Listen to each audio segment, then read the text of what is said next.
आज आता ज्येष्ठ अपत्य निरांजन म्हणजे मोठ्या मुलाला ओवाळायचं असतं अशी पौर्णिमा. एकाच दिवशी दोन्ही नाही आहे. काल कोजागिरी झाली.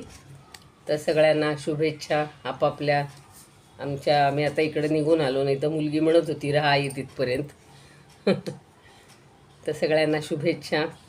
वसुदेव सुतं देवं कंस चाणूरमर्दनं देवकी परमानन्दं कृष्णं वन्दे जगद्गुरुं.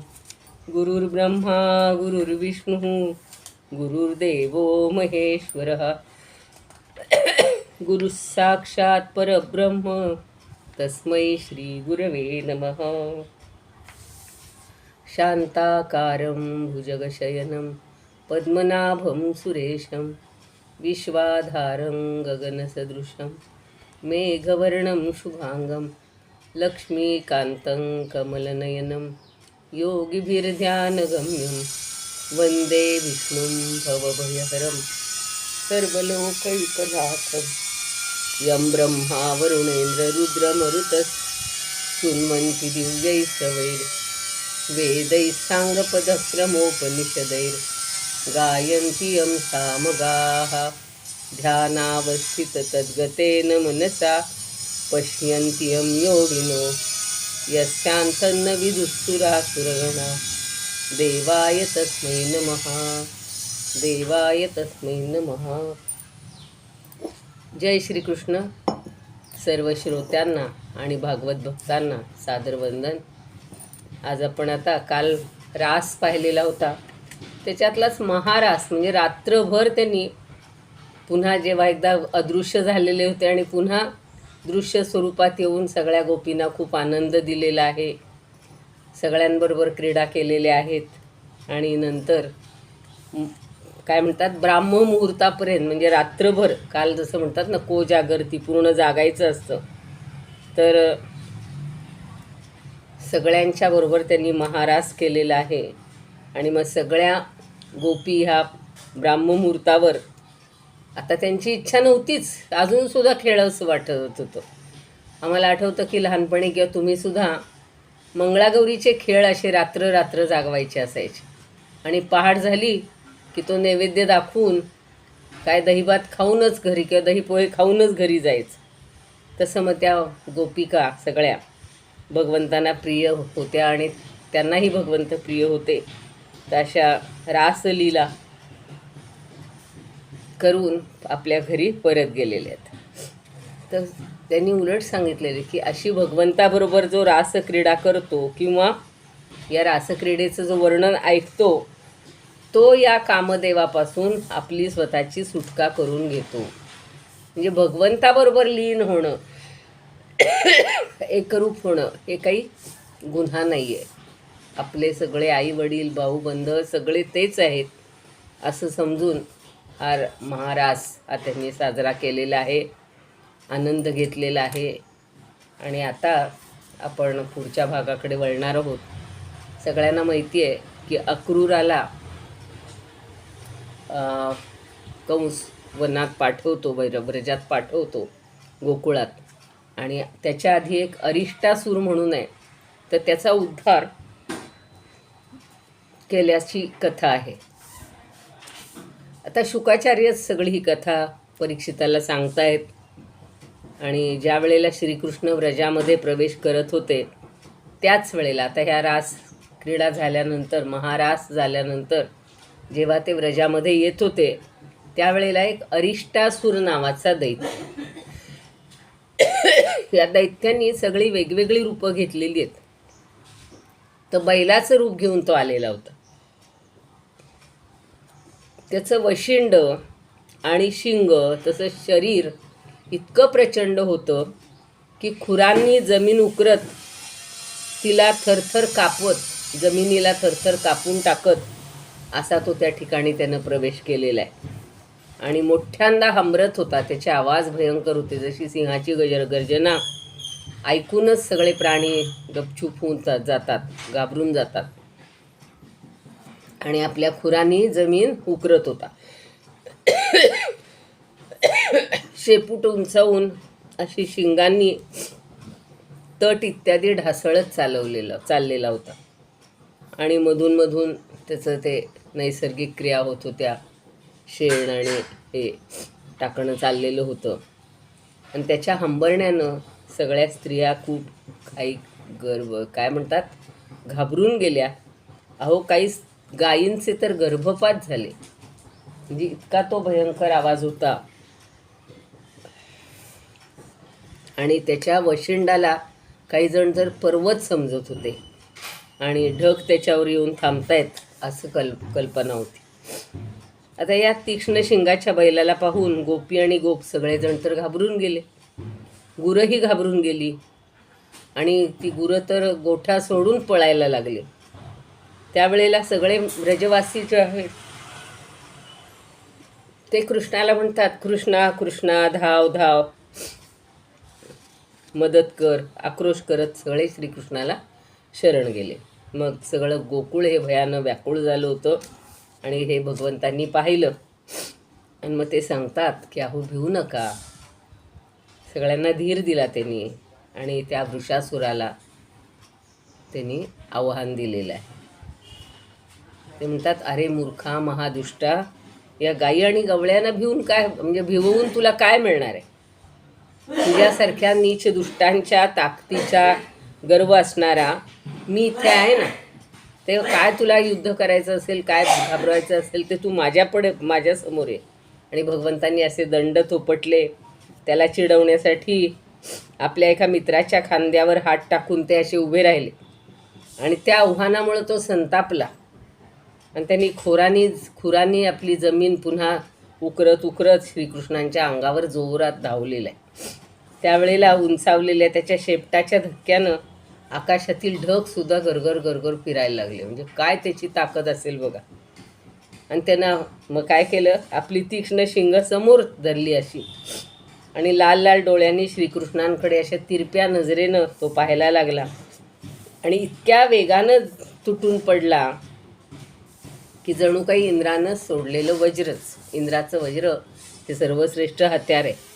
मग श्रीकृष्णाने काय केलं तर दोन्ही हातांनी त्याची दोन्ही शिंग पकडलेली आहेत आणि एक हत्ती जसा दुसऱ्या हत्तीला मागं रेटतो तसं त्यांनी त्याला 18 हात मागं रेचलेला आहे किंवा जमिनीवर पाडलं.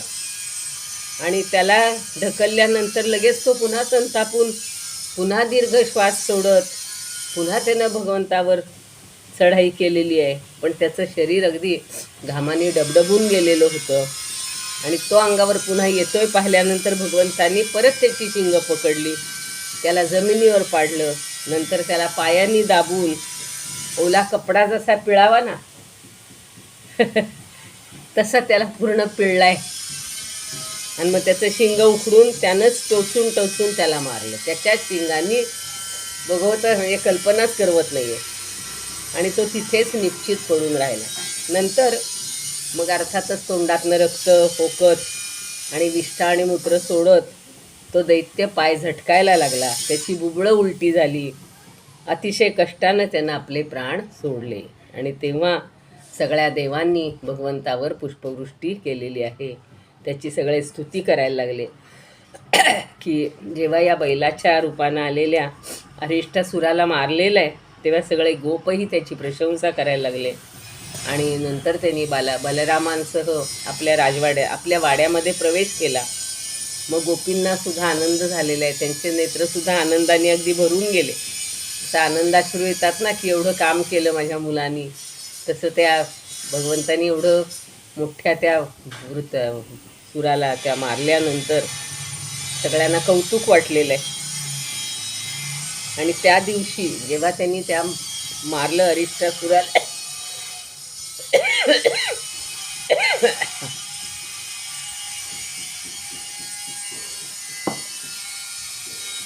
तेव्हा देवर्षी नारद कंसाला सांगतायत. बघा आता नारदांचं काम सुरू झालेलं आहे तिकडं. ते म्हणतात, अरे कंसा, तुझ्या हातातून निसटून आकाशात गेलेली ती यशोदेची मुलगी होती ना. आणि व्रजामध्ये जे श्रीकृष्ण आहेत ते देवकीचे पुत्र आहेत आणि जे बलराम आहेत ते रोहिणीचे पुत्र आहेत. तुझ्या भीतीनं वसुदेवांनी त्या दोघांना आपला मित्र नंद याच्याकडे ठेवलेला आहे आणि तुझ्या सेवकांचाच त्यांनी वध केलेला आहे. तेव्हा कंस आता असा संतापून अगदी क्रोधानं थरथर थरथर कापायला लागलेला आणि वसुदेवांना मारण्यासाठी लगेच त्यानं तीक्ष्ण तलवार उचलली. आता वसुदेवांना मारून काय होणार होतं, पण नारदांनी त्याला अडवलं आणि सांगितलं की वसुदेवांची मुलं आपल्या मृत्यूला कारण होणार आहे. हे जेव्हा कंसाला समजलं तेव्हा त्यानं देवकी आणि वसुदेव या दोघांनाही लोखंडी बेड्यांनी जखडून पुन्हा तुरुंगात टाकलं. कारण त्याला आत्तापर्यंत कल्पनाच नव्हती की ही मुलं तिकडं आपली वाढतायत त्यांची म्हणून. आणि मग नारद निघून गेल्यावर कंसानं काय केलं तर केशीला बोलवलं आणि तू व्रजात जाऊन बलराम आणि कृष्णाला मारून टाक म्हणलं. केशी दैत्य असतो ना त्याला. मग तो निघून गेला. मग नंतर कंसानं मुष्टिक, चाणूर, शल, तोशल इत्यादी मंत्री आणि माहुतांना बोलावलं आणि म्हटलं की आजपर्यंत चाणूर आणि मुष्टिक तुम्ही सांगतो तसं ऐका. हे जे वसुदेवाचे 2 पुत्र आहेत बलराम आणि कृष्ण, ते नंदाच्या व्रजात राहत आहेत. त्यांच्याच हातून माझा मृत्यू होणार आहे असं सांगितलं जाते. तेव्हा ते इथे येतील तेव्हा तुम्ही त्यांना कुस्ती खेळण्याचं निमित्त करून मारून टाका. आता आपल्याला माहिती आहे पुढचा सगळा प्रसंग खूप जणांनी पाहिलेला असतो.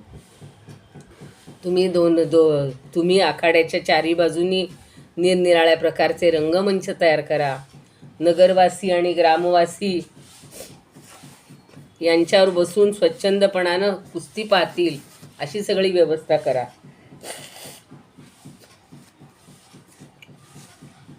मग माहुताला सांगितलं की अरे चतुर माहुता, तू आखाड्याच्या फाटकावरच कुवलया पीड नावाचा जो हत्ती असतो त्या हत्तीला उभा कर आणि त्याच्याकडून माझ्या शत्रूंना मारून टाक. म्हणजे त्यांनी प्रवेशच करायला नको. आणि येत्या चतुर्दशीला विधीपूर्वक धनुष्य यज्ञाला आरंभ करा आणि त्यावेळी वर देणाऱ्या भूतनाथाला पवित्र पशूंचा बळी द्या. स्वार्थ साधण्यात कुशल असणाऱ्या ह्या कंसानं अशी आज्ञा दिली आणि श्रेष्ठ यदुवंशी अक्रूराला बोलावलं आणि त्याचा हात आपल्या हातात घेऊन म्हटलं आता बघा दुसरं त्यांना इथपर्यंत आणायचं कसं, म्हणून त्या अक्रूराची रवानगी करतो. तर ते म्हणतात की अरे दानशूर अक्रूरा, तू मला खूप आदरणीय आहेस. आज माझ्या मित्रांना करण्याचं एक काम तू कर. कारण भोजवंशी आणि वृष्णीवंशी यादवांमध्ये माझा सगळ्यात हितचिंतक सुंदर असा कोण असेल तर तुझ्याशिवाय दुसरं कोणीही नाही. अरे मित्रा, इंद्र स्वतः समर्थ असूनसुद्धा विष्णूचा आश्रय घेऊन आपला स्वार्थ साधत असतो. त्याप्रमाणे हे माझं काम मी तुझ्याकडून करून घेणार आहे आणि म्हणून मी तुझा आश्रय घेत आहे. तू नंदाच्या व्रजामध्ये जा. तिथे वसुदेवाचे 2 पुत्र आहेत, त्यांना याच रथात घालून आण आणि उशीर करू नकोस. आता म्हणतात की मी असं ऐकलंय की विष्णूच्या भरवशावर असणाऱ्या देवांनी त्यांच्याकडून माझा मृत्यू व्हावा असं निश्चित केलेलं आहे आणि म्हणून त्या दोघांना तू घेऊन ये. आणि त्याचबरोबर नजराणे बरोबर घेऊन जा आणि नंद आणि इतर गोपांना हे नजराणे वगैरे द्या. आणि इथं आणल्यानंतर मी त्यांना माझ्या काळा सामान असलेल्या कुवलया पीड जो हत्ती आहे त्याच्याकडून त्यांना मारण्याची व्यवस्था करीन. आणि जर कदाचित त्या हत्तीच्या धडाक्यातूनही वाचलेच तर मी वज्राप्रमाणे मजबूत आणि चपळ मुष्टीत चाणूर या पहिलवानकडून त्यांचा नाश करेन, त्यांना मारेन. आणि ते मारले गेल्यानंतर वसुदेव इत्यादी वृष्णी, भोज आणि दशार्हवंशी त्याचे जे बांधव आहेत ते शोकाकुल होतील, दुःखी होतील आणि मग मी स्वतः त्यांना मारेन. बघा, एवढी जर घमेंड आहे तर त्यांनी स्वतःच मारायला पाहिजे ना. पण त्याला सगळ्यांची गरज आहे, दुसऱ्यांना हाताशी घेतो.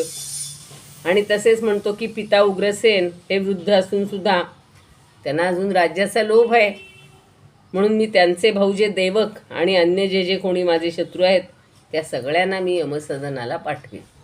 त्यांना आता प्रतिज्ञा केली. आणि पुन्हा म्हणतो ही पृथ्वी निष्कंटक होईल, कारण जरासंध आमचे श्वशूर आहेत आणि द्विविध हा मित्र पण आहे. शंभरासूर, नरकासूर, बाणासूर यांची तर माझ्याशी मैत्रीच आहे. आणि या सगळ्यांच्या साह्यानं मी देवांचे पक्षपाती असणाऱ्या सगळ्या राजांना मारून पृथ्वीचं राज्य भोगीन. आणि हे लक्षात घेऊन बालक बलराम कृष्णांना इथे लवकर घेऊन ये. फक्त एवढंच सांग की त्यांनी धनुष्य यज्ञ आणि मथुरेचं वैभव पाहण्यासाठी इथे यावं. मोठा यज्ञ त्यांनी आरंभलेला आहे आणि तो यज्ञ पाहण्यासाठी, इथलं वैभव पाहण्यासाठी त्यांना घेऊन यावं. आता अक्रूर म्हणतो, महाराज आपण आपल्यावरील अरिष्ट दूर करू इच्छिता म्हणून हा आपला विचार योग्य आहे, पण यशापयशाबद्दल समभाव ठेवून माणसानं आपलं कर्तव्य करावं. फळ मिळणं हे दैवाच्या अधीन असतं. तुमची हेतू चांगला आहे, पण प्रत्यक्षात फळ तुम्हाला त्याचं मिळेल की नाही. अक्रूराने त्याला सुतोवाच करून ठेवले. कारण तो म्हणतो, अक्रूर त्याला समजावून देतो की अरे मनुष्य फार मोठे मोठे मनोरथ करत असतो, पण दैवामुळं ते सफल होत नाहीत. आणि म्हणूनच माणसाला कधी आनंद तर कधी दुःख होतं. आणि असं सुद्धा मी तुमच्या आज्ञेचं पालन करीन. आणि मग कंसानं मंत्री आणि अक्रूरांना अशी आज्ञा दिली आणि सगळ्यांना निरोप दिला आणि तो आपल्या महालात निघून गेला. असा अरिष्टासुराचा वध आणि या अक्रूराला पाठवण्याची सगळी आता योजना झालेली आहे. आता प्रत्यक्ष म्हणजे तो गेला. आता अक्रूर आपल्या घरी परतला. आता जाईल त्यावेळेचं प्रत्यक्षात तो काय काय करतो आपल्याला सगळ्यांना माहिती आहे. त्या गोपींनाही खूप वाईट वाटतं त्याचा रथ आल्यानंतर. आणि श्रीकृष्णांनी त्याला दर्शन कसं दिलेलं आहे त्या पाण्यामध्ये वगैरे ते सगळं आपण नंतर बघूया. पण आधी केशी आणि व्योमासूर यांचाही त्याने उद्धार केलेला आहे भगवंतांनी. तर कंसानं ज्या वेळेला केशी नावाच्या दैत्याला पाठवलं होतं आणि तो अतिशय मोठमोठ्या घोड्याच्या रूपानं मनोवेगानं दौडत नंदाच्या व्रजामध्ये आला आणि तो आपल्या टापांनी जमीन उकरत होता. तो जसा अरिष्टासूर आपल्या खुरांनी उधळत होता तसं. आणि त्याच्या मानेवरील जी आयाळ होती ती आयाळ झटकण्यानं आकाशातील ढग आणि विमानांची गर्दीही विखुरली जात होती. एवढे ते असे भयंकर पराक्रमीच होते सगळे. आणि त्याच्या प्रचंड खिंकाळण्यानं सगळेजण भयभीत झाले, घाबरून गेले. त्याचे डोळे अगदी विशाल होते, तोंड म्हणजे जणू काही वृक्षाची ढोलीच, आणि मान अवाढव्य होती. प्रचंड काळ्या ढगांसारखं शरीर होतं. श्रीकृष्णांना मारून कंसाचं कल्याण करण्यासाठी तो ब्रजाचा थरकाप करत होता. असा अक्राळ विक्राळ आरडणं ओरडणं ते त्याचं चालू होतं. आता भगवंतांनी त्याला पाहिलं, श्रीकृष्णांनी त्याला पाहिलं. त्याच्या खिंकाळण्यानं आपलं गोकुळ सगळं भयभीत होते. त्याच्या शेपटीच्या केसाच्या फटकाऱ्यांनी ढग अस्ताव्यस्त होत आहेत आणि तो लढण्यासाठी आपला शोध पण घेत आहे. तेव्हा ते आपणहून समोर गेले आणि सिंहाप्रमाणे गर्जना करून त्याला आव्हान दिलेलं आहे की ये तू माझ्याबरोबर आता युद्ध कर. आणि भगवंत समोर आलेले पाहून तो अधिकच चिडला. त्यानं असं तोंड आपलं पसरलं आणि त्यांच्याकडं असा धावला की जणू काही आकाशालाच पिऊन टाकतोय का काय. आणि त्याचा वेग इतका अतिशय प्रचंड होता, त्याच्यावर विजय मिळवणं कठीण होतं. पण भगवंताला काय अवघड आहे. पण त्याला पकडणं सुद्धा सोपं नव्हतं. भगवंताकडे जाऊन त्यानं त्यांच्यावर लाथा झाडलेलं. हे जे क्रूर म्हणतात ना, त्यांना विवेक नावाची गोष्ट नसते. त्यामुळे भगवंताला आपण लाथा मारतोय, याचा परिणाम काय होईल याचा विचार करत नाही. मग भगवंतांनी त्याच्या लाथा चुकवल्या आणि आपल्या दोन्ही हातांनी त्याचे मागचे दोन्ही पाय पकडले. गरुड जसं सापाला झटकतो त्याप्रमाणे स्वतः जराही न हालता त्यांनी त्याला तुच्छतेनं 400 हात लांब फेकून दिलं. इतकी त्यांची ताकद. आणि थोड्याच वेळात तो केशी पुन्हा सावध झाला, पुन्हा उभा राहिला आणि चिडून वासून पुन्हा श्रीहरींच्या अंगावर धावला. आणि तो जवळ आलेला पाहून भगवंतांनी बिळात जाणाऱ्या सापाप्रमाणे आपला डावा हात त्याच्या तोंडात घातला आणि भगवंताच्या तापलेल्या लोखंडासारख्या हाताचा स्पर्श होताच केशीचे दात तुटून पडले. त्यांनी त्याच्या तोंडातच स्पर्श केलं, हे केलं, हात घातलाय. आणि मग जसं दुर्लक्ष केल्यावर जलोदर रोग वाढतो तसं श्रीकृष्णाचा हात त्याच्या पोटात वाढायला लागला.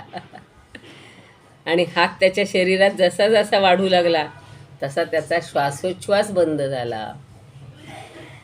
आणि आता तो लाथा झाडायला लागला, कारण त्याला कोंडला सगळा, त्याचा श्वास कोंडला. आणि मग घामानं त्याचं शरीर डबडबलं, डोळ्यातील बुबळं उलटी झाली आणि तो लीद टाकत गतप्राण होऊन जमिनीवर पडला. असं वेगवेगळ्या प्रकारे प्रत्येक या असुरांना मारण्याचं ह्या भगवंतांनी कार्य केलेलं आहे. तो निष्प्राण झाला, जमिनीवर पडला आणि पिकलेल्या चिबडासारखं त्याचं सगळं फुटलेलं आहे, शरीर सगळं फुटलं त्याचं. आणि त्याच्या तोंडातून आपला हात सहज ओढून काढला भगवंतांनी आणि विनासायास शत्रूचा नाश केला.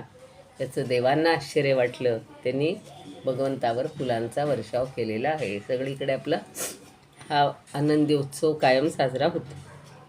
आता मगाशी सांगितलं होतं तसं देवर्षी नारद हे अद्भुत कर्म करणाऱ्या श्रीकृष्णांकडे आलेले आहेत आणि एकांतात जाऊन त्यांना बोलतात की श्रीकृष्णा, आपलं स्वरूप हे मन आणि वाणी यांचा विषय होऊ शकत नाही, कारण आपण योगेश्वर आहात, साऱ्या जगाचे ईश्वर आहात आणि आपण सर्वांच्या हृदयात निवास करता, सगळे आपल्या ठिकाणी निवास करतात. तेव्हा तुम्ही यदुवंश शिरोमणी आहात. जसा एकच अग्नी सगळ्या लाकडांमध्ये व्यापून राहतो तसंच आपण सर्व प्राण्यांचा आत्मा आहात आणि आत्मरूपाने असूनही स्वतःला झाकून ठेवता. पंचकोशरूप गुहेच्या आत राहता आणि आपण पुरुषोत्तम, सर्वांचे नियंते आणि सर्वांचे साक्षी आहात. आता इथेही नारदांनी सगळी स्तुती सुरू केलेली आहे. त्वमात्मा सर्वभूतानां एको ज्योतिरिवैधसा गूढो गुहाशय साक्षी महापुरुष ईश्वरः. तुम्ही साक्षी आहात, सर्वांचे ईश्वर आहात आणि सर्वांचं अधिष्ठान आणि स्वतः मात्र स्वतःचेच अधिष्ठान आहात. पृथ्वीच्या प्रारंभी सत्यसंकल्प अशा आपण मायेनीच त्रिगुणांची निर्मिती करता आणि त्या गुणांचा स्वीकार करून जगाची उत्पत्ती, स्थिती आणि प्रलय करत असता.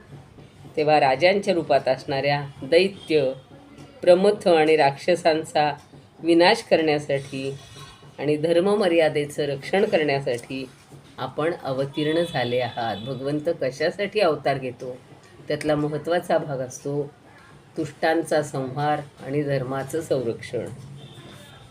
सत्वं भूधरभूतानां दैत्यप्रमथ रक्षसां अवतीर्णो विनाशाय सेतूनां रक्षणाय च.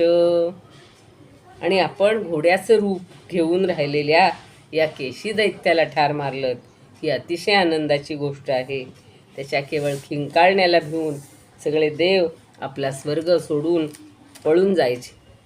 तेव्हा आता मी परवा आपल्या हातून चाणूर, मुष्टिक, अन्य पहिलवान, कुवलयापीड हत्ती आणि कंस यांनासुद्धा मारलेलं पाहीन. सुतोवाच करून ठेवलं की तिथं आल्यावर कुणाकुणाला मारायचे. आणि नंतर शंखासूर, कालयवन, मुर नावाचा राक्षस असतो, नरकासूर यांचा वध झाल्याचं पाहीन. आणि आपण स्वर्गातून कल्पवृक्ष उखडून आणाल आणि इंद्राचा पराजय कराल. आपलं शौर्य, कृपा, सौंदर्य इत्यादींच्या आधारे वीरकन्यांबरोबर आपण विवाह कराल. आणि हे जगदीश्वरा, आपण द्वारकेत राहून मृगाची पापापासून मुक्तता कराल. आणि जांबवानाकडून जांबवती आणि सेमंतक मणी घेऊन याल. तसंच आपल्या धामातून ब्राह्मणाच्या मृतपुत्रांना आणून द्याल. सगळं पुढं काय काय होणार आहे याचं सुतोवाचं नारदांनी केले. नंतर तुम्ही पौंड्रकाचा वध कराल, काशीपुरी जाळून टाकाल, युधिष्ठिराच्या राजसूय यज्ञामध्ये शिशुपाल आणि नंतर दंतवक्त्र नावाचा जो आहे असुर त्याचा वध कराल. आणि द्वारकेत निवास करताना जे आणखी पुष्कळ आपले पराक्रम कराल. त्यामुळं भविष्यामध्ये पृथ्वीवरील ज्ञानी पुरुष वर्णन करतील ते मी सगळं पाहीन, कारण हे त्रिकालदर्शी असतात. त्यानंतर पृथ्वीवरचा भार नाहीसा करण्यासाठी आपण कालरूपाने अर्जुनाचे सारथी बनाल आणि कित्येक अक्षयहिणी सैन्याचा संहार कराल, हे मी पाहीन. हे पुढचं बाकीच सगळं त्यांनी वर्णन केलेलं आहे. आणि हे प्रभो, आपण शुद्ध ज्ञानस्वरूप आहात, आपल्या परमानंद रूपामध्येच आपण राहता, म्हणून सर्व पदार्थ आपल्याला नेहमीच प्राप्त होतात. आपला संकल्प अमोघ आहे. आपल्या चिन्मय शक्तीसमोर हे संसार चक्र कधी नसतंच, असा सच्चिदानंद स्वरूप भगवंतांना मी शरण आलो आहे. आणि आपण सर्वांचे नियंते आहात. आपण स्वतःमध्येच राहून आपल्या मायेनं विश्वातील हे सगळं उत्पन्न केलेलं आहे. आणि आपली लीला प्रगट करण्यासाठी आपण मनुष्याच्या रूपात आलेले आहात. यदू वृष्णी सात्वत वंशीयाचे आपण अग्रणी आहात. आणि प्रभो, मी आपल्याला वंदन करतो, नमस्कार करतो. त्वामीश्वरं स्वाश्रयमात्ममायया विनिर्मिताशेष विशेष कल्पनं क्रीडार्थमद्यात् मनुष्य विग्रहं नतोऽस्मि धूर्यं यदुवृष्णी सात्वताम्. आता त्याच्यावर शुक सांगतायत की भगवत दर्शनानं आनंदित झालेल्या या देवर्षी नारदांनी अशी अनेक प्रकारे भगवंताची स्तुती केली आणि त्यांची आज्ञा घेऊन ते निघून गेले. नेहमी पुढं काय होणार आहे ह्याचं स्तुतोवाच हे नारद करत असतात. पण पुढं सगळ्या त्रिकालदर्शी म्हणजे पूर्व काय घडले तेही त्यांना माहिती असतं, आत्ता काय चालू आहे, कुठं कुठं काय काय चाललं तेही माहिती असतं, आणि पुढे काय होणार आहे तेही माहिती असतं. आता इकडं केशीला मारल्यामुळं आनंदित झालेल्या सगळ्या बालगोपालांसह हे भगवान पुन्हा पूर्वीप्रमाणे गायी चारायला लागले, गोकुळवासियांना आनंद देऊ लागले. असं सगळा आनंद चाललेला होता. आणि ते एकदा गुरांना चारीत होते त्यावेळेला चोर शिपाई असा त्यांचा लपंडावाचा खेळ चाललेला होता.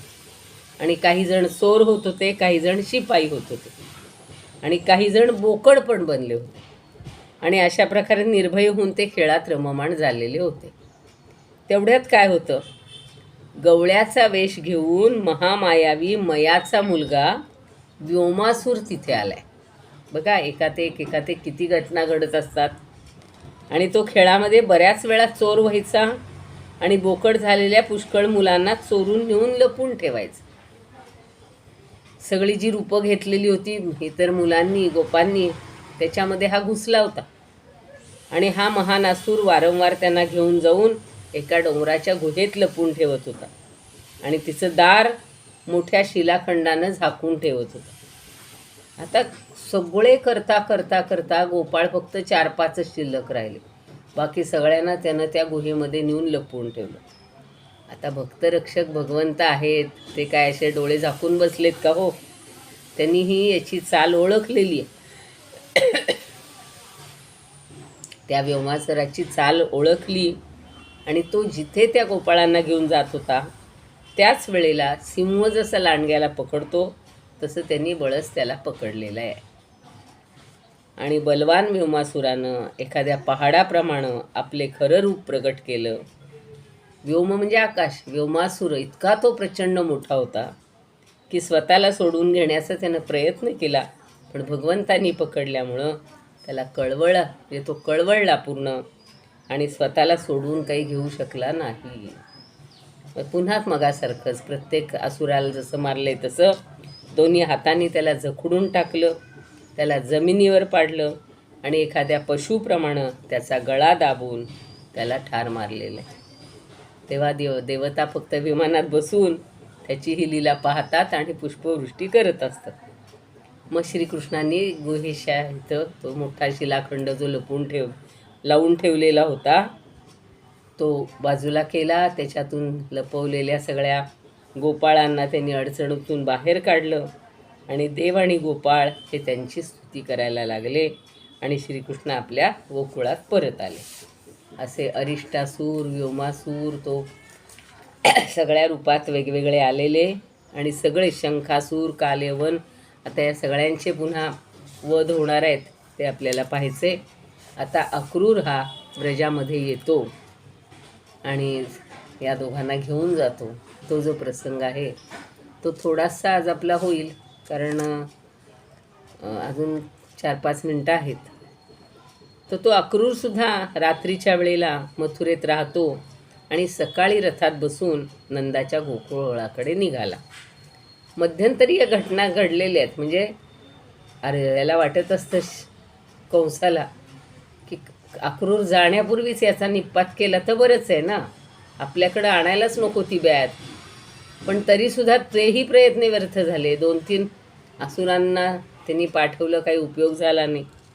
आता अक्रूराची भक्ती ही भगवंताच्या ठिकाणी अफाट होती, परम होती. आणि त्यामुळं गोकुळात जाताना तो असा विचार करत होता की मी असं कोणतं शुभकर्म केलं, कोणती दीर्घ तपश्चर्या केली, कोणत्या सत्पात्र व्यक्तीला मी दान दिलं की ज्याचं फळ म्हणून आज भगवान श्रीकृष्णांचं मला दर्शन होणार आहे. त्याला आनंद कशाचा आहे? भगवंताचं दर्शन होणार, त्यांना त्यांच्याबरोबर यायला मिळणार. प्रत्येकजण आपापला आनंद व्यक्त करत असतो आणि कुणाचं भाग्य कशात आहे हे भगवंतांनी ठरवून दिलेलं असतं. आणि तो म्हणतो की मी विषयासक्त आहे, अशा मला भगवंताचं दर्शन अतिशय दुर्लभ वाटतं. आणि शूद्र जातीतील माणसाला वेदपठण जसं दुर्लभ असतं तसं मला भगवंताचं दर्शन अतिशय दुर्लभ आहे. पण तसं काही नाही म्हणतो, मी अधम असूनसुद्धा मला श्रीकृष्णांचं दर्शन होईलच. जसं काळरूप नदीतून वाहत जाणारा एखाद वेळी संसार पार करू शकतो, तशी माझी आज आता सगळी पापं नष्ट झाली, माझा जन्म सफळ झाला. योग्यांच्यासुद्धा ध्यानाचा विषय असणाऱ्या भगवंतांच्या चरणकमलांना मी आज प्रत्यक्ष नमस्कार करणार आहे. तिथं पोहोचण्यापूर्वीच त्याच्या मनातले सगळे विचार आहेत बघा. आणि म्हणतो कंसाने माझ्यावर मोठी कृपाच केली. त्यानं पाठवल्यामुळे या भूतलावर अवतीर्ण झालेल्या या भगवंताच्या चरणकमलांचं मला दर्शन होणार आहे. आणि मी त्यांचं दर्शन घेईन. त्यांच्या नखमंडलाच्या केवळ कांतीचं ध्यान करूनसुद्धा पूर्वीचे ऋषी हे अज्ञानरूप अपार अंधकार राशीला पार करून गेले होते. नुसतं दर्शन, त्यांचं ध्यान, जसं त्या काही गोपी घरात बसून त्याचं ध्यान करतायत आणि त्यांनासुद्धा मुक्ती मिळालेली आहे, मोक्ष मिळालेला आहे. आणि फक्त ऋषीच करतात असं नाही, ब्रह्मदेव शंकर हे सुद्धा ज्याची उपासना करतात. यदर्चितं ब्रह्म भवादिभिः सुरैः श्रियाच देव्या मुनिभिः सात्वतैः गोचारणायानुचरैश्चरध्वने यद्गोपिकानां कुचकुंकुमांकितम. आता मला दर्शन कुणाचं होणार आहे? तर ज्याची भगवान शंकर आणि ब्रह्मदेव उपासना करतात. लक्ष्मी देवी प्रेमी भक्तांसह मोठमोठे ज्ञानी लोकसुद्धा साक्षात ज्याची उपासना करतात, आराधना करतात. आणि जे गायी चारण्यासाठी गोपाळांबरोबर वनामध्ये भ्रमण करतात आणि जे गोपींच्या वक्षस्थळावर लागलेल्या केशरानं रंगून जातात, त्या श्रीचरणांचे आज मला दर्शन होणार. हा त्याला अतिशय आनंदाचं वाटतोय. आता हा मुकुंदा कसा आहे? मुकुंदही त्याचं नाव आहे ना, गोविंद मुकुंद. तर या मुकुंदाचे गाल, अगदी नाक देखणं आहे. त्याचे लालसर कमलासारखे नेत्र स्मितपूर्वक असतात, पाहतात. आणि त्याचे कुरळे केस, त्यामुळे शोभणारं मुखकमळ मला आज खात्रीनं पाहायला मिळणार. कारण आज ही हरणे माझ्या उजव्या बाजूला जात आहेत. आपल्याकडं काही संकेत असतात, शकुन म्हणतात त्याला, की उजव्या बाजूनं जर हरणं जायला लागली तर आपल्यालाच चांगली गोष्ट घडणार. जसं सामान्य याच्यामध्ये आपण मुंगूस दिसलं तरी काहीतरी गोड घटना घडणार, चांगली घटना घडणार. आणि म्हणून म्हणतोय की हा पृथ्वीवरचा भार नष्ट करण्यासाठी भगवान विष्णूंनी स्वेच्छेनं मनुष्य अवतार घेतलेला आहे. सौंदर्याच्या खाणीचंच मला आज दर्शन होणार आहे आणि सहजपणे माझ्या दृष्टीला मिळणारा हा लाभ नव्हे काय, असं ते म्हणतायत. आणि अहंकार न बाळगता या कार्यकारण रूप जगाचं फक्त जे द्रष्टे आहेत त्यांच्या ठिकाणी असणाऱ्या स्वरूप साक्षात्कारामुळं अज्ञानामुळं वाटणारा भेदभ्रम मुळीच असत नाही. ते भेदाभेद करण्याचंच करत नाहीत. आणि योगमायेनंच केवळ संकल्प करून प्राण, इंद्रिय, बुद्धी इत्यादींसह आपल्या स्वरूपभूत जीवांची निर्मिती करतात आणि त्यांच्याबरोबरच गोकुळातील घराघरातून निरनिराळ्या प्रकारच्या लीला ते करत असतात. असं सगळं असताना तो म्हणतो की आता माझं भाग्य आहे, उरलेला भाग उद्या बघूया. योगेशं सच्चिदानंदं वासुदेवं व्रजप्रियं धर्मसंस्थापकं वीरं कृष्णं वन्दे जगद्गुरुं. कृष्णाय वासुदेवाय हरये परमात्मने प्रणतः क्लेशनाशाय गोविंदाय नमो नमः. ॐ पूर्णमदः पूर्णमिदं पूर्णात् पूर्णमुदच्यते पूर्णस्य पूर्णमादाय पूर्णमेवावशिष्यते. ॐ शान्ति शान्ति शान्तिः.